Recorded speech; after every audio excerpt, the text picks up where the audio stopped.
Hello and welcome to Fidelity Next. I'm your host, Emily Enenuevo. Whether you're a student, recent graduate, or looking to make moves in your career, the fall is a great time to position yourself for a new opportunity. On top of the experienced roles currently available at Fidelity, we're in the middle of our campus recruitment period, on the lookout for co-op students and interns for our winter term of 2025. Today we're here with staffing specialist Magda Kajo, who's going to give us some insights and tips on how to go through the recruitment process with ease and confidence. Welcome, Magda. Thank you for having me, Emily. It's great to be here again. Great to have you here. Now, let's get straight into it. Before we dig into the topics at hand, let the audience know, as a staffing specialist, what does your role entail? Yeah, so what I love about being a staffing specialist is being able to have so much exposure to so many different lines of business within Fidelity. So really our job as staffing specialists, or recruiters as more commonly known, is really to partner with hiring managers and really find that top talent for their roles. So it's really great because anytime that there's a new role in a new area, I find that I too learn a lot about that side of the business, along with helping find that right candidate for the role.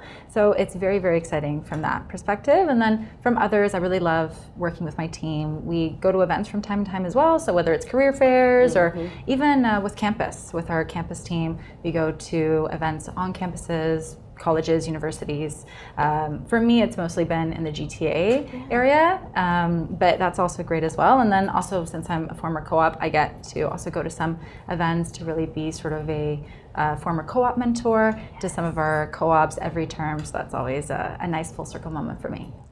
Fantastic overview of your role, Magda. Now, I'm always excited to cover the recruitment process and the student recruitment process in these episodes. It's so popular with the students, looking to apply for the winter term. So can you just delve into some of the common roles we hire for at Fidelity and some of the placements in the co-op term? Yeah, so the thing about Fidelity is we have so many roles across the organization. So yes, we are, of course, a company based in financial services, but it's not just roles in finance. So for students, full-time employees, we have roles across the organization from marketing, product, sales, tech, everything in between. So it's really a great opportunity for people to look into, to see if there's anything that fits with them, and at all career levels as well. For most of our students, or new grads rather, they're preferred, or really the common pathways there would be either in our client services division, so that's where a lot of the entry-level roles are, and a lot of students actually, and new grads, prefer to really get into those kinds of roles because they really get to build up their knowledge and foundation of financial services from the ground up in those kinds of roles, and really be able to find their own paths that way. And then there's also our sales pathway program. Again, a lot of new grads, but again, you really build that knowledge of sales in financial services from the ground up. So it's always great for the students and new grads to come back to that.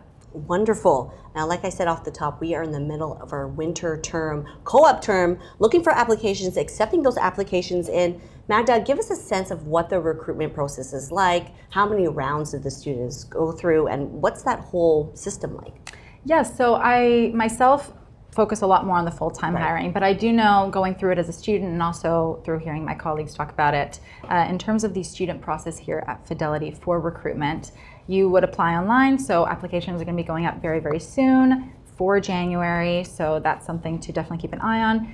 Postings are only up for 2 weeks, so it's a very tight timeline for students to get in there and really, get their applications in. If you're applying to different roles, a good tip is to also customize each application to the role that you're applying to, but really it's those 2 weeks where the postings will be up. Once the postings are down, the campus recruiters will go through the applications and they'll create a short list, so to speak, of the top candidates for that kind of role, and then they'll work with the hiring manager and the hiring team with starting interviews. For students, it's just one round, so it's what we call a panel interview. So it'll be the campus recruiter, the hiring manager, and maybe an adjacent manager of that team or of that department that will help with the interview process. And again, it's really just giving you an overall sense as an applicant of the department, of that role. And then once those interviews wrap up, then the recruiters will reach out again and they'll either give feedback or they'll help you move on to next steps when it comes to the offer. Okay, fantastic. So like you mentioned, the application process is actually a tight 2-week window. Yes. And there's only one round for students.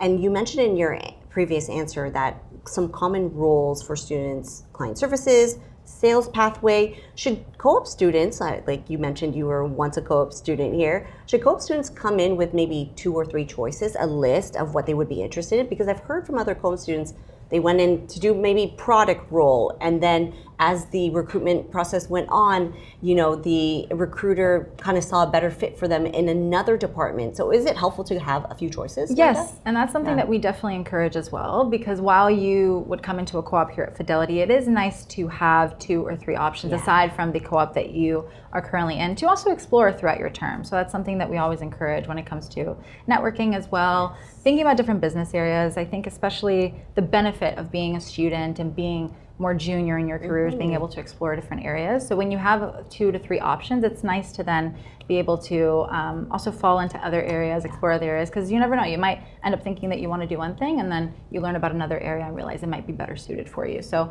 that's something that we always encourage. And even for co-ops who might want to come back for other terms to do with us, which is quite frequent. Really common. Yes, yeah, absolutely. So for them, it's nice because that way, you get to have like your first choice, second choice, third choice of what you want to explore, and it still ends up being a great experience at the end of the day. That's fantastic. Now let's get into the interview process, the interview portion. I'm going to give you sort of like a fire round of 5 basic interview questions. Students and people looking for full-time work may go through during the Fidelity interview process, right? Because sometimes you can kind of trip on those basic questions. Yes. So let's go through them, Magda. Sure. The first one, very common. Tell me about yourself. Okay. Tell me who you are. Tell me about yourself. How would you approach that? So sometimes people can trip up on this because they start getting into some more personal details, but at the end of the day, it's still an interview, so you still want to keep it to your professional image, your professional qualifications, your experiences. The thing that we do different at Fidelity is this question, we kind of tie into the one that you also commonly hear is why you're interested in this role. Yes. So we don't ask blanket questions like, tell me about yourself here. We mostly ask the candidates, first thing in the interview is to walk us through their resume, walk us through their experience, highlight any areas or any skills that they have that they think would be relevant for the role that they're interviewing for. And then with that, they also end up telling us a bit more about why they're interested in the role, long-term, where they kind of see their careers going, say in the next 3 to 5 years. So thinking about some of those points, it's really nice to be able to have a whole answer for the interviewers, and it's a nice introduction. Another thing as well that you can also base it on is usually on a resume, kind of that top profile section where you talk about you're a driven undergraduate student with, let's say, 2 years of experience. You can also use that summary to help you at least build a foundation for that answer, and hopefully you can prep that a bit going into the interview. So it's an answer that really hits all the main points, but one that's concise as well. See, I love that. It's so super helpful. So be prepared to walk through your resume, not necessarily answer a blanket question like, tell me about yourself, and keep it professional. Yes. Like personal stories. You keep can it talk to the about role. you could talk about a hobby if you want to. Sure, yeah. I would say like something if they ask you. Sometimes the managers might ask, "What's something on your resume that what's something that's not on your resume that you can tell us about?" Question. Yeah. So it's like, okay, well, let's say you grew up playing piano, so that's like a nice thing to add there. Or maybe you're very athletic, or you like to go on runs, like to clear your head. A lot of people with the pandemic obviously got more into physical Health and exercise. wellness. Yeah. So it's something you can tie in there, which is still a professional hobby, and then that way it also helps kind of humanize the experience as well. Yeah, it makes sense. It sort of paints a picture that you enjoy certain interests and hobbies outside of work, obviously, right?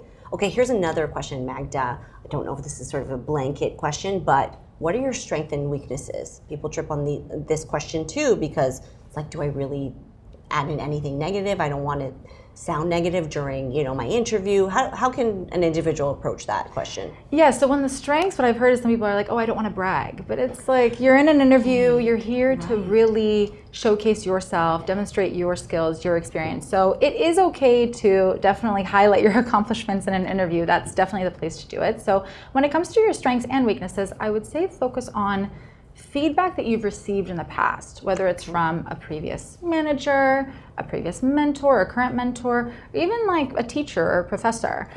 Feedback that you've received from different experiences that hopefully are more aligned to the role that you're applying to. But for example, let's say you have experience working in retail. So that was something that I did as a teenager. I worked in retail. So thinking about feedback, one of the strengths that I heard was that I had strong communication skills. So if you are like that as well, or you've had a job where you've worked with people before, really in any industry, you can always talk about communication skills being something that is your strength, because either you've been trained on how to deal with customers, both with positive experiences and negative experiences. And same thing with a weakness as well. Let's say you've worked in a fast-paced environment like a busy store. So a weakness you can talk about is maybe how you had a situation where you had to learn to ask for help. So you had a customer that you maybe spent a little too long with, and another customer might have gotten upset and could have complained to a manager. So that could have taught you that, you know what, instead of just letting that customer sit there and be upset, you could have maybe tapped a colleague on the shoulder and asked them to step in and help that customer out while you were kind of finishing things up with your client. So that kind of answer shows that you're resourceful, shows that you've learned from your mistake, shows that you're someone who's learned to multitask. So you are highlighting a past weakness, but I would say it in a way that you frame it more as an area of improvement instead of a weakness. A weakness, sometimes even the word itself, it really can kind of bring you down. You want to more focus on ways to improve. Everybody has things to improve on, no matter where you are in your career. So if you kind of frame it more in that sense, it might be much easier to actually answer the question. Yeah, that's wonderful. That's a great tip. So reframe it where it's not a weakness, it's an area of improvement. And what I'm hearing is, come prepared with specific examples and feedback, like you said, from past mentors, teachers, that you're not sort of like pulling it from thin air. It's actual specific feedback that you've heard from your colleagues. Okay, that's great. Okay, a few more questions here on interview questions and how individuals can approach them. How do you prioritize tasks and manage time effectively? Yes. So hopefully you've had an experience where you've had to prioritize, even through school. You often have a lot of projects on the go, or you have exams. So that's something where you learn to prioritize on your own, whether you might not have actually realized that. But in a more specific job situation, you're going to be getting a set of tasks. So how do you prioritize against them? I would say if you can't think of any concrete examples when you've done this, really try to walk through the team of how you would handle that situation. And it really goes for any question that you're not sure about. So for this one, you would say, you'd work with your team in terms of developing that task list based on priority, based on deadlines, and then kind of go through it that way. See maybe what projects you could leave a bit on the back burner versus others that you could handle immediately versus others that you need to do more research with and maybe collaborate more with a colleague. And that way it shows that you're someone who's organized, shows that you're someone who also has initiative, who likes to really have that sense of, this is what I'm doing, this is what you're doing, and everyone is tackling the work and really able to deliver results at the end of the day. Okay, I hope our viewers are taking notes because this is like A+ stuff. Great insights. Okay, last question, Magda.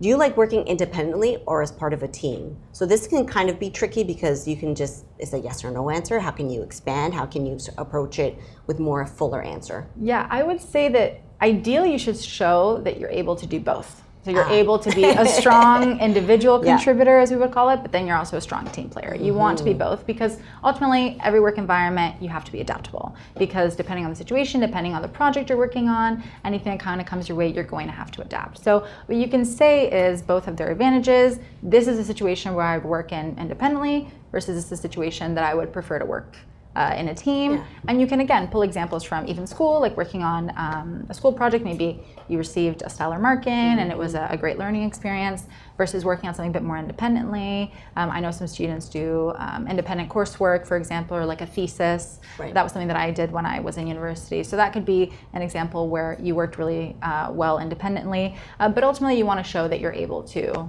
really do both. Answer for both. Okay, fantastic. I love those fire round questions. Now, Magda, you mentioned that you were a former co-op student here at Fidelity, 2 terms. Yes. What sort of advice can you lend to our viewers, to maybe new students who are thinking to apply, on how to best approach the co-op experience and take full advantage? Yeah, so I did 2 co-op terms, which were great, both in Fidelity Investments Canada and Fidelity Clearing Canada. More so on the project research side, risk management side, but it was really, really great. It's a bit different to what I'm doing now, but I think those experiences have ultimately lent themselves to my overall knowledge and my ability to do this role as well. The reason I mention that is because it shows that with students, it's really great to keep an open mind. Especially when you're starting off your career, you might think that you might want to end up somewhere, but then you're introduced to another area that really interests you, and that ultimately might be the better path for you. So when students do come in, I do love connecting with them just because it very much reminds me of when I was a student. It's a full circle moment. Really. It's very, very nice for me as well. But yes, with the co-ops, I do some work. So every term, I do actually lead the workshops on resume tips, interview skills. Fantastic. So that's always nice to have. But then also, I'm like one of a co-op mentor, so I have a mentee every term, which is nice too. And they're all different. Some have very clear ideas of where they want to go. Others are a bit more open to explore. But ultimately, I tell all of them to just make the most out of the 4 months that they're here. Yeah. It flies by. And that comes with also seeking out opportunities to, first of all, connect with their immediate team and really soak everything there because, again, it's only 4 months. Again, it might be something that you enjoy doing, it might be something that maybe you're not sure about, but really give it a chance, even if it's something that you're not 100% sure about that you're going to do in the long term. But hopefully you do enjoy it. And then from your immediate team, also take advantage with the student program to think about those other areas like we were talking about a little earlier in terms of the different areas of the business that you might see yourself working in as well, aside from the one that you're currently in your co-op doing. That's where you can take advantage of coffee chats, networking opportunities to really go into those coffee chats with a few questions of what you'd like to ask that other manager or that other team member. And then ultimately just being able to really understand and bring all of that training together at Fidelity too. Aside from the specific job training, the students also receive extensive training in other areas that you might not necessarily think about, like presentation skills or communication skills, emotional intelligence.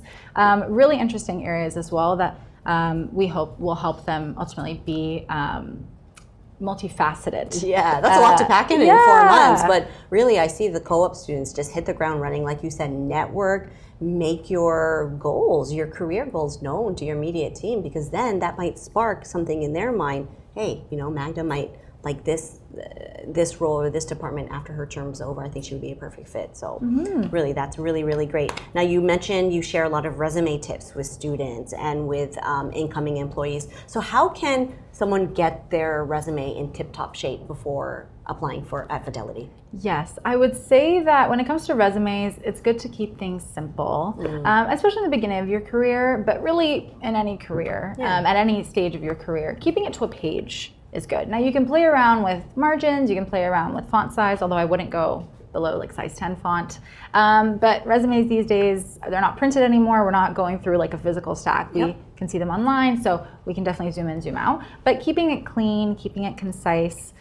Typically with the resume, you want to start off with that leadership profile aspect. So objective is what you might have seen maybe in older versions of resumes where people would say, my objective is to get this job basically, and put the title there. But nowadays we use that leadership profile. So you give the team a nice summary, maybe 2 to 3 bullet points of who you are, what your interests are. There you can put a motivated graduate student or motivated undergraduate student in 3rd year studying business, looking to explore opportunities in finance, human resources, and sales, for example. And that way the team's like, okay, we get a bit of a sense of who this person is, and then you can get a bit deeper into, of course, your education. So if there are any particular courses that you took, maybe during your actual university career, if you're still in university or college, specific courses that would tie in well to the role that you're applying to, any awards that you've received.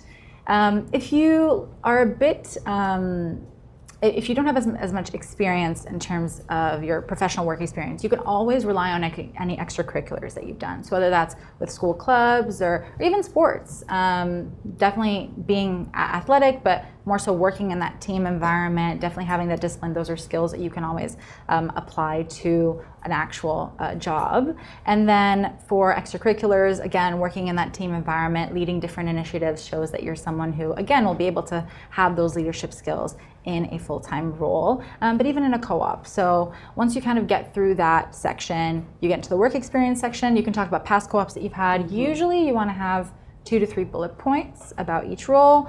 try to quantify results as much as you can. If you were in a role that had more of that quant aspect to it, where there were more numbers involved, you could say you improved efficiency by XYZ. You could talk about other teams that you were liaising with in that kind of role, main projects that you were working on if you're working on a bigger project. And again, give a nice little snapshot of what you were doing. And then at the end of your resume, you can talk about additional affiliations, interests. So if there were other things that maybe you couldn't get into in terms of your work experience, typically your work experience, you want to keep it to the last 5 years. So you want to keep things fresh. Yes. So some people might talk about high school experiences, but if high school was X number of years ago, it might be a bit tough. But if it was something that was really important to you, like if you won an award that was really important, or if you speak multiple languages, or if there are other charities that you work on or that you volunteer with outside of your regular school hours, your regular work hours, it's nice to include that as well to give them, again, more of a snapshot of who you are at this current moment in time. Oh, that's wonderful, wonderful stuff. So keep your resume to one page if you can. Scratch out that objective part. That's no longer, updated anymore. Put in the leadership profile. And don't discount any of the extracurricular and your hobbies and interests if you're a little bit light on the work experience. That's what I gathered. Yes. That's amazing. So lastly, Magda, what other tips or recommendations can you give to individuals who are preparing for a full-time role here, who wants to apply for a full-time role, or even a student applying for the co-op term? Yes, I would say that when it comes to preparing for interviews, that's something that's really key. Of course, when you're getting your application together, we've mentioned in past videos too, we're really checking out the job posting, making sure that you meet all the requirements when it comes to education, professional experience needed, and then tailoring your resume to that in order for it to be a nice match.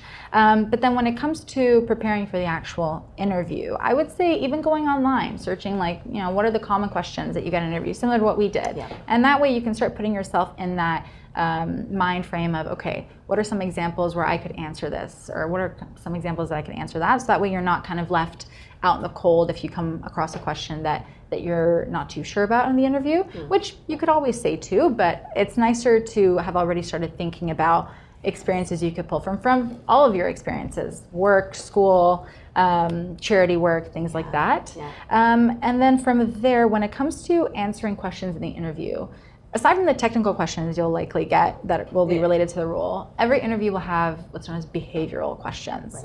So that will sound like, tell me about a time when you came up with a creative solution, or tell me about a time when you had to handle a challenging situation with a customer or a colleague, things like that. Yeah. So when you're thinking about those kind of behavioral questions, you want to use what's known as the STAR method. So STAR stands for situation, task, action, and results.